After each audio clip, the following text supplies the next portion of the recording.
Hello, I'm Reverend Alicea, Minister to Children and Youth at First United Methodist Church of Mount Clemens. Today I'll be reading Christmas Moccasins, written and illustrated by Ray Buckley and published by Abingdon Press. Ray Buckley is of Tlingit Lakota Scots descent. He was born and raised and lives in Alaska, and he tells stories based upon his Native American heritage and experiences. The story today is a story from his childhood, an experience he had with his grandmother. Christmas Moccasins by Ray Buckley.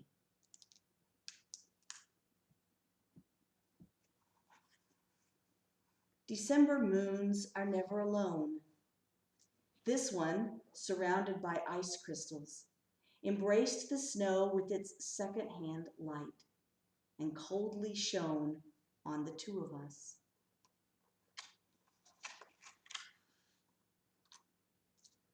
My grandmother always wore moccasins with hardly a sound. They made rounded snow hugs impressed on the drifts. How much further? I asked, holding on to her coat. Not far, she said softly. Not far.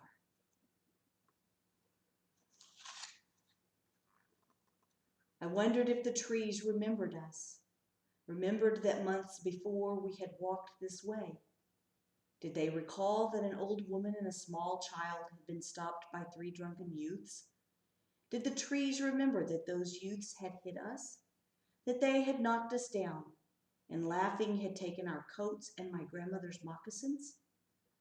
Would they know that my grandmother had walked home barefoot in the snow, and that frostbite had taken 2 toes? Arriving back at my grandmother's house, we didn't exchange words. We didn't know what to say. My grandmother boiled water in the tea kettle. She poured a cup half full for me and then poured canned milk into the hot water. While I sat at her table, she filled a basin with water. Softly she unrolled and unbraided her hair, which hung below her knees in soft shades of white, gray, and black. Her small amber hands splashed water on her upturned face as she lifted her closed eyes toward the ceiling. Carefully, she dipped her hands into the basin again and again, patting the length of her hair, her shoulders, her torso, and her legs. In October, with no stream unfrozen, it was her way of cleansing her spirit, the way of beginning something sacred. In the twilight of the kitchen, my grandmother was praying.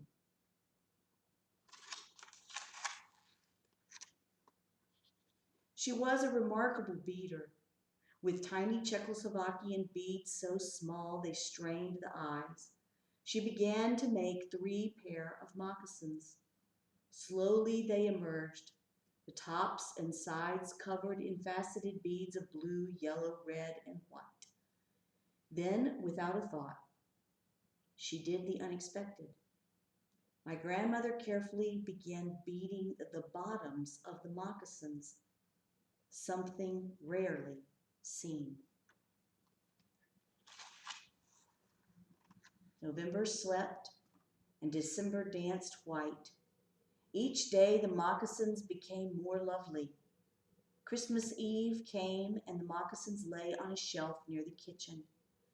Grandmother smoothed out the brown paper saved from the butcher. Carefully, each set of moccasins was laid on its own piece of paper and wrapped securely. Now grandmother filled the basin with water and, dipping her hands into its coolness, quietly patted her warm face, her hair, her shoulders, and her legs. Without a word, she motioned for me to stand by her. She dipped my hands into the water and brought them to my face. I patted my short hair, my shoulders, my legs, as I had seen her do. We put on our coats, and stepping out into the snowflakes, which came to greet us. We began to walk.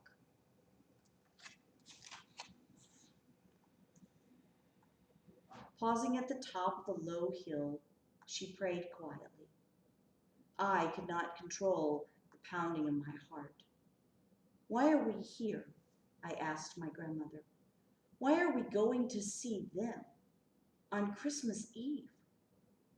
Her shoulders and head were bent toward the snow. There was a long quiet before her words were heard. We're here to do the Creator's work, she said. We're here to do the Creator's work. It seemed that the walk from the top of the hill to the house below took forever. Snow reached my grandmother's knees and hurried past us as if it had a journey of its own. Our journey was much slower, as if our heavy hearts kept our legs from moving.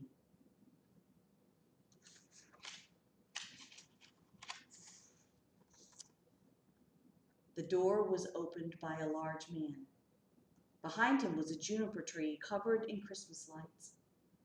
I have small presents for your sons, my grandmother began. May I give them? She handed each a package carefully wrapped. To each she said, I wanted to wish you a Merry Christmas. God bless you.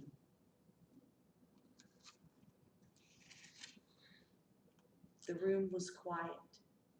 3 pair of moccasins lay in 3 sets of hands, covered in faceted beads in white and red, blue and yellow. They caught the light of the cabin like the snow caught the light of the moon. There was no need for words. None were spoken.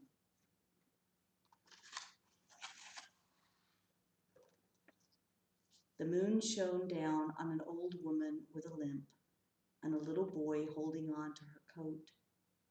With shoulders back, we smiled at the snow, the trees, and the world around our feet. At the grove of trees, my grandmother paused to touch each one, as if to say, it's okay.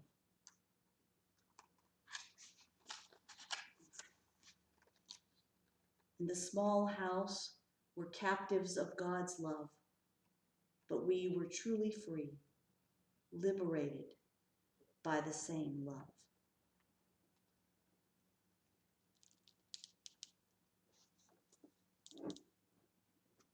Christmas Moccasins, written and illustrated by Ray Buckley and published by Abingdon Press.